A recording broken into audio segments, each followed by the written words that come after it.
Khalil Sayegh.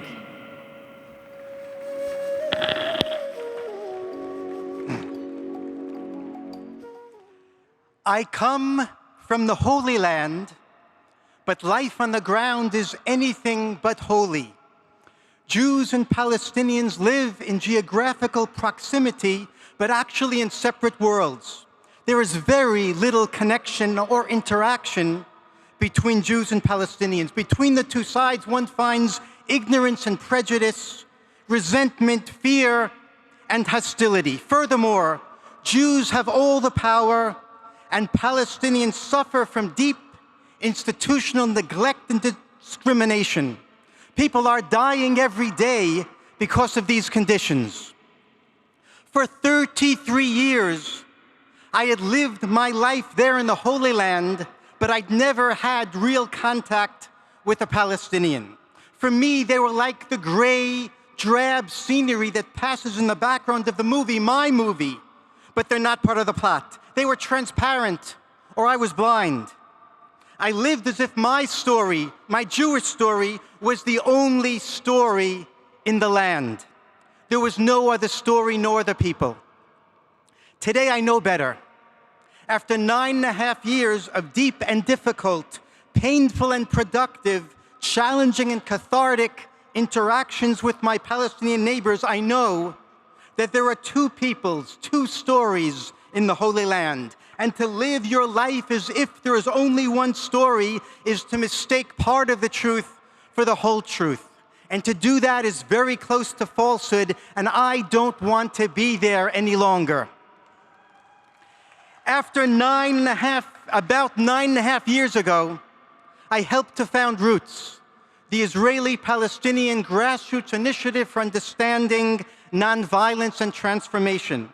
Roots created something almost unheard of, a joint Palestinian-Jewish community center, where local people from the two sides come together almost every day for social, educational, and religious activities. These include photography workshops, music workshops, trauma therapy, interfaith dialogue and study, Jewish and Muslim religious celebrations, playback theater, learning the other's culture, religion, lifestyle, women's group, children's group, youth groups, summer camps, political discussions, etc. We also focus on community activism, trying to make Palestinian lives better on the ground by focusing on legal issues, freedom of movement, sewage, building rights, etc. 90% of the thousands of Israeli Jews and Palestinians who come to our programs have never, ever met the other side. They come with their anger and their fear, with their prejudice and traumas from lives lived in the shadow of violence and attacks. The first thing that happens in our programs is humanization of the other. He or she turns out not to be the demon that we imagined. We discover a human being on the other side. We are surprised that they're human, and we're often embarrassed that we're surprised, but we're still surprised. Humanization is difficult. At the beginning, cognitive dissonance is created, and then unsettling empathy. The process begins almost immediately, but it takes a long, long time to sink in. But that is not the end of it. There's a second level, which is the recognition of the national identity of the other side. Israeli Jews and Palestinians, by and large, construct their identities upon the erasure of the other side's identity. Both sides think they can tell the other side who they are. The Israeli Jews say there's no such thing as Palestinians. There never was a Palestinian state. You're just an Arab, so go back to Saudi Arabia where you came from. And the Palestinians say that the Quran greatly respects Judaism, but it's a religion, it's a faith, it's not a people, so go back to Eastern Europe where you came from. But after you listen to the other side tell their stories week after week and month after month, you begin to realize that you know nothing of who they are.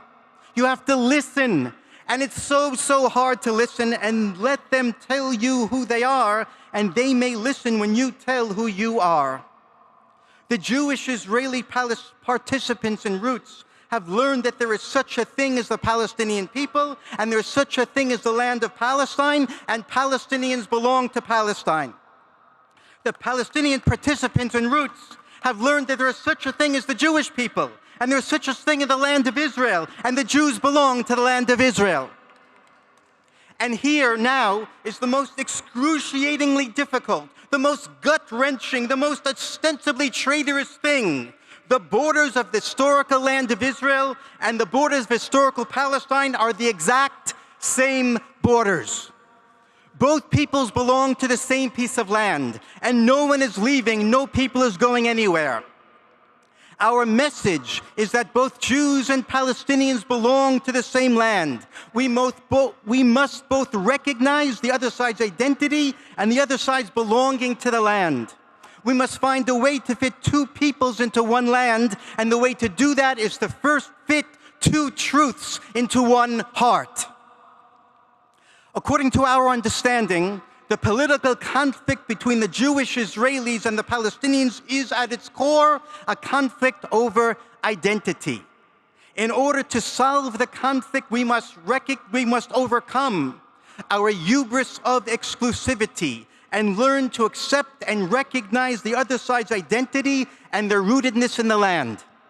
Through our grassroots people-to-people peace building, Roots is preparing the human hearts for a future political settlement founded on equality, freedom, human rights, dignity, and security for both peoples in that little strip of land that we both call home. Thank you.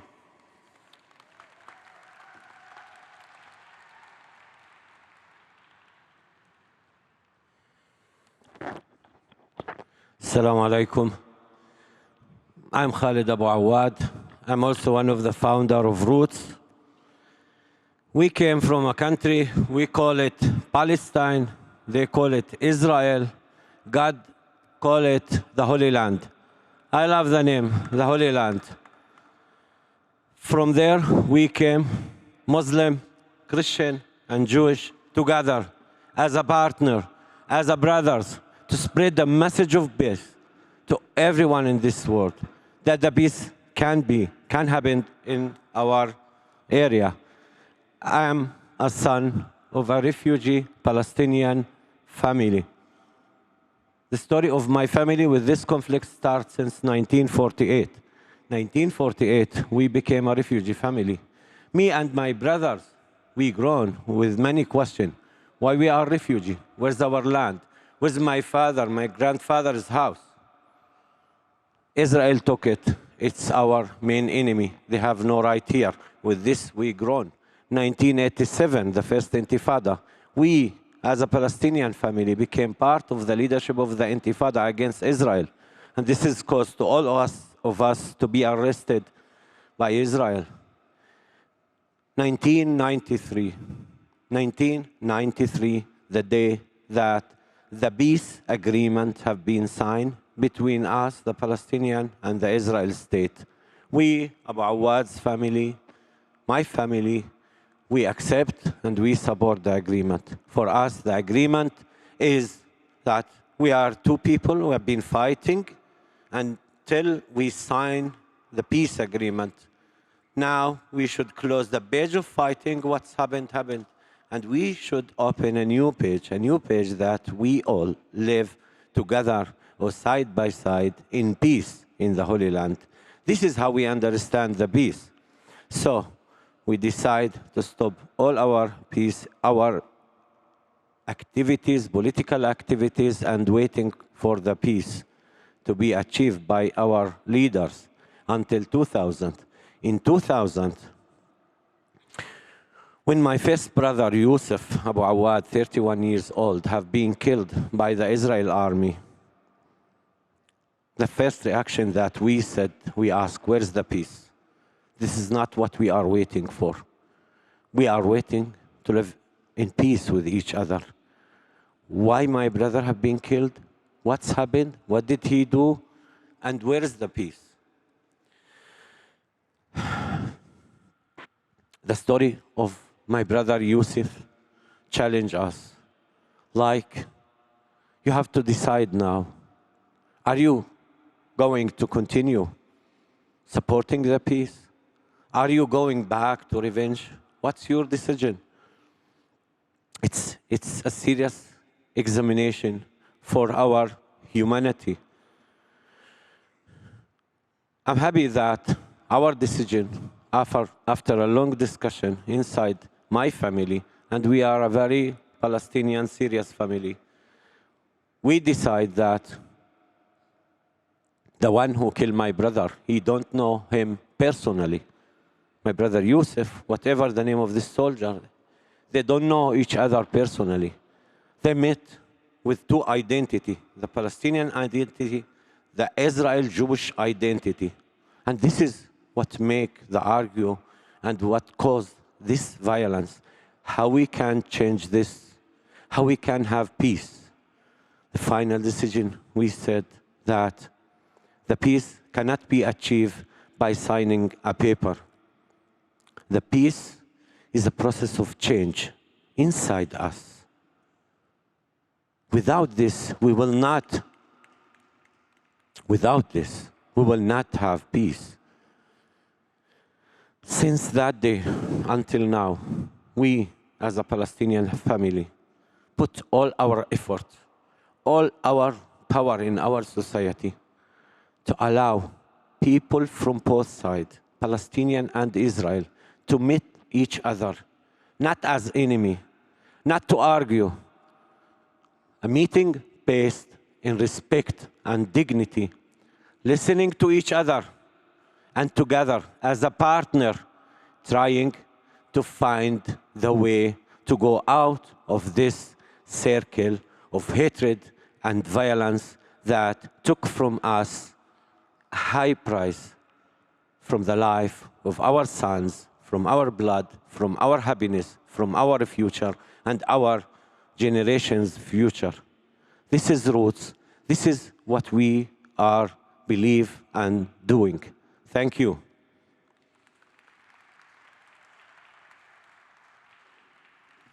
Good afternoon.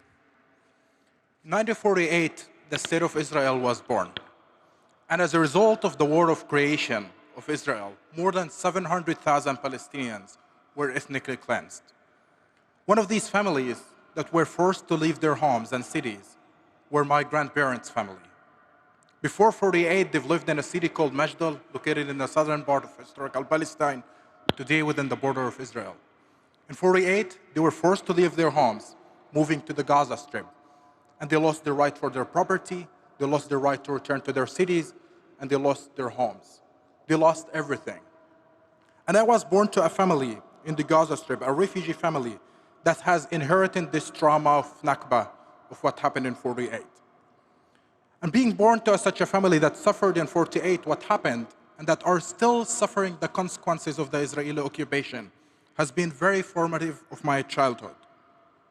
In Gaza, I never met an Israeli, and I never met a Jew. But I've always heard about what they done to my family in 1948, about the destruction of our city, about the confiscation of our property. And these were very real things that affected our social, economical situation in Gaza. I never met an Israeli, and I never met a Jew, but I felt the destruction, and I witnessed the death of the Israeli Air Forces bombing the Gaza Strip. Living in such a context of total separation, occupation, and suppression, one cannot think of the other as a human being. And how can one do such a thing? And one cannot see the other, even worse, as a partner for peace. How can it be when all these things are happening? I've always told myself, these are my enemies. I cannot see them but as my enemy. And it's my destiny to pick up arms and fight them until we liberate Palestine, until the last one of them would leave this country because of what happened for us in 48 and what is still happening to us today. However, it was the words of our Lord Jesus Christ that challenged me to take a step out of my comfort zone. The Gospel of Matthew says, love your enemy and pray for those who persecuted you. Taking these words seriously and taking my faith seriously has pushed me to meet Israelis for the first time in my life. and has pushed me to not only talk to them and get to know them in my own context and in my own lens, but trying to see them as they are. Meeting and engaging in dialogue with Israeli Jews has not only turned me to a peace activist who seek peace between Israelis and Palestinians and who still seek the liberation of the Palestinian people, but to understand the other side as they understand themselves, not how I understand them. It also taught me the importance of not disconnecting our interfaith dialogue from temporary matters. Yes, as people of faith, we should be discussing things of God, things upon which we agree and we disagree. But moreover, we are also citizens of earthly kingdoms. And most of our conflicts emerge from these earthly kingdoms or over these earthly kingdoms. Today in the Holy Land, Christian, Muslims, and Jews are striving for better religious dialogue. We're searching for grounds of commonality and for ways to disagree peacefully and respectfully. Today in the Holy Land, religion is being used by radicals to isolate the other and to exclude the other. The Jewish supremacist ideology that leads some members of the cabinet in Israel has left no room for anyone but the Jewish people in Israel. As the Minister of Finance, Mr. Smotrich, have clearly stated in his decisive plan that Palestinians have no room in this land unless they accept the Jewish supremacy. They either will be expelled or killed, but they cannot be equal. But it even gets worse. It's not only Palestinians are targeted today within the Holy Land, but any religious minority between the rivers and the sea. Yes, the current situation should alarm us to the severe danger. However, it should also encourage us to act quickly to save religion from those extremists who have hijacked it. And that's why I support the work of Roots, where we're bringing Palestinians and Israelis to each other, but especially we're bringing religious people, traditionalist people, who have more tendency toward extremism. It's only through bringing them together and showing them the other side as they are and broader their understanding of each other and increasing the spirit of tolerance that this is possible. Lastly, in the grave of injustice and danger happening today in Israel and Palestine, let us keep our hope for peace and reconciliation. Let's demand that there will be end to the Israeli occupation and oppression. And let us demand that there will be democracy for everyone, Israelis and Palestinians. Thank you.